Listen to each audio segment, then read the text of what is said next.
একেবারে দেখতে পাচ্ছি মেঘালয়ের পাদদেশে মেঘগুলি যেন পাহাড়ের ওপরে উপসে পড়ছে। এমন নয়নবিরাম দৃশ্য দেখে যে কারো মন উতালা হয়ে যাবে। হ্যাঁ বন্ধুরা, সেই দৃশ্য উপভোগ করতে করতে আমরা বাংলাদেশের শেষ প্রান্ত, চারিদিকে ভারত বেষ্টিত ভোলাগঞ্জ সাদা পাথর দেখার জন্য উন্মুখ হয়ে রয়েছি। ভোলাগঞ্জ সাদা পাথর সিলেট জেলার কোম্পানী উপজেলার অবস্থিত একটি মনোমুগ্ধকর প্রাকৃতিক পর্যটন কেন্দ্র। এটি ধলাই নদীর তীরে ভারতের মেঘালয়ে পাহাড়ের পাদদেশে অবস্থিত।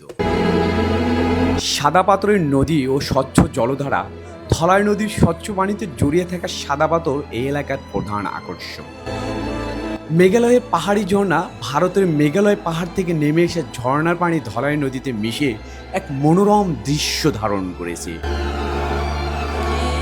সেটা দেখে যে কেউ মুগ্ধ হবে, আর এমন মুগ্ধতায় সারাদিন গোসল করার মজাটাই আলাদা।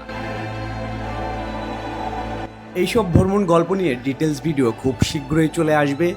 আর এই ভ্রমণ আয়োজন করেছে বগুড়া অন্বেষা ট্যুর এবং ট্রাভেলস। ঈদের পরে আবারও ভ্রমণ হবে এই এলাকায়, রেডি থাকুন আপনারা।